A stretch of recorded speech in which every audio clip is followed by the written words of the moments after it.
Alrighty, we're going to be looking at upgrading a Sainsmart 4030 XL into a 6060 XXL. So giving us about 600 by 600 mm of machining space. So I started from a 3018 Prover. I just found it too tiny and underpowered. I really wanted to be able to do larger carves, and I needed to do them faster. So moved up to a 4030. I did lots of carvings. I've given some examples here. These are pretty well, the items in front are pretty well close to maximum size. I also did exploration of starting to look at joinery for wood. I've done a lot of also 2.5D cuts in acrylic and brackets, and literally really enjoyed the machine. I think, the only thing is I'd love to have it larger, and of course actually it's quite painful because I would love to be cutting today on something new, but hey, I want to be able to do bigger things, so the upgrade is needed.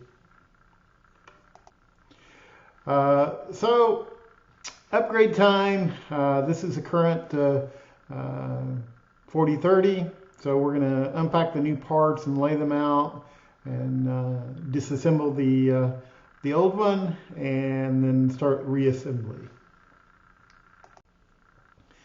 So here's the expansion kit. As you can see, we have the side rails, the front rails. You can see the new carriages there. Actually, the top of the box had a nice big hole in it, but lots of foam thanks to good packing and a lot of foam coverage. There are 2 layers of parts packed within, so you're not seeing all of them right now. So we're going to take those out of the box and set them to the side and get the box out of the way. Just to give you an idea, this is a list of the parts. They did include a printed manual, and everything listed was present in the kit. We'll talk about that a little more as we go. They did include a set of tools. Even though I have a few sets of Allen wrenches, it's nice to have everything in the box. I appreciate that. They threw in some additional screws. I really would love a complete set of screws. Yeah, I know it saves a little bit of money not packing a duplicate set, but obviously you have to be extremely careful, and I found using the CNC that obvious vibration things back out and they can become lost in the big pile of sawdust and get vacuumed up. So having spare screws is great, and I wouldn't mind paying for that.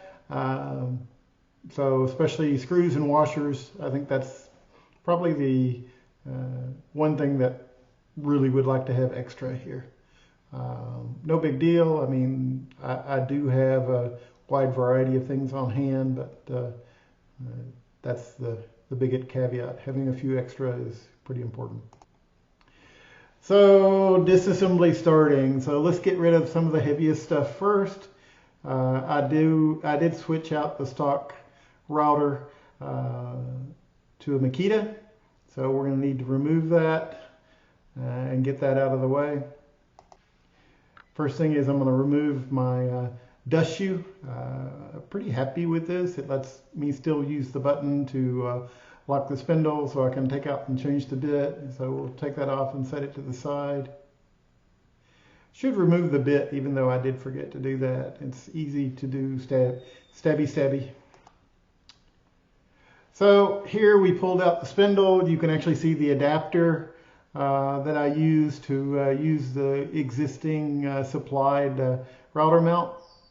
That's because DeWalt and Makita is slightly different size. You can pull that off Thingiverse if you want to print a replacement. I had cable tied the AC cord to the cable chain, so I had to cut those in order to remove it. Alrighty, just to give you an idea, the next thing we're going to do is remove the spoil board. This is actually my second spoil board. Since I use the tape and glue method, I don't really need all of the screw holes in between. I just do the countersunk holes and pretty good to go. You can see the old one is tiny. This is laying in the new frame. There's no new spoil board supplied. Not a big deal. I'll just go and get the MDF cut to size from the local big box store and make sure I have a few extra. So next thing up is removing cables. Sainsmart gives a very nice large cable assembly. So we're going to make sure we remove the power is off, and where the power cable is removed, we're going to unplug all the cables on the control box. They have a retention clip on the CNC side, so be careful that you remove and press on the retention clip, and be a bit gentle there. The stepper cables are on the back, so we need to also remove those and pull those out of the box.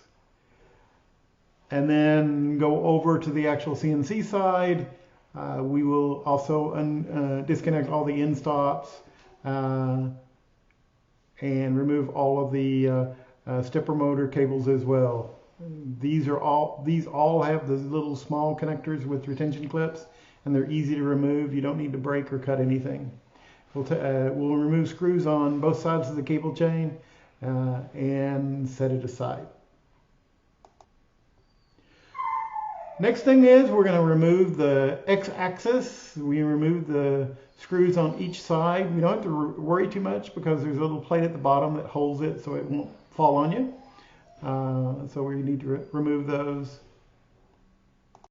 I actually take those and put them on the new carriage side just to have a place to hold them, or you can take them down to a piece of paper, but since literally we're going to be doing that pretty soon, I find just putting it in the new carriages seems to work pretty well.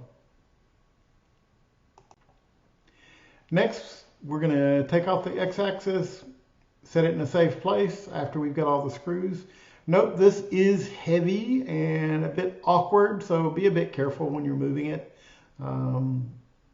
It's a little better without the router in place, but still, it can definitely crush a finger or hurt you with the weight. And so make sure we put that out of the way so it can't get knocked over. We'll work on that in part 2.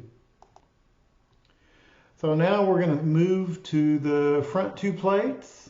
We'll need to remove those. Note that as we remove the screws on the side and the front for these, the existing frame can shift and throw your screws or washers.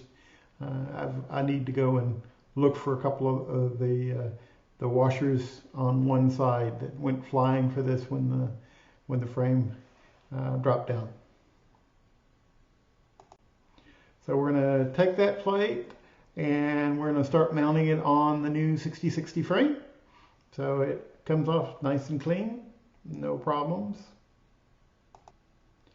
And here we are, the first part, the first plate on the new 6060. I did the side screws first and then followed in the same pattern.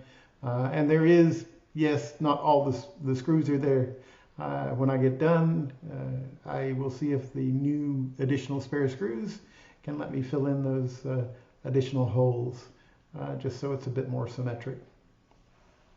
So I just tighten these up where it barely touched. Once I get all the plates on, I'll align everything properly. So we're going to remove the plate from the left side of the old frame and place that on the new frame as well. So similar process, just mirror image. So up to this point, it's about 3 hours for the part 1. Keep the screws and washers for each process separate, either in a small part organizer, or tape it to paper, which is what I did. And I literally, after the 3 hours, I'm taking a break, and we will continue this tomorrow. Thank you for listening.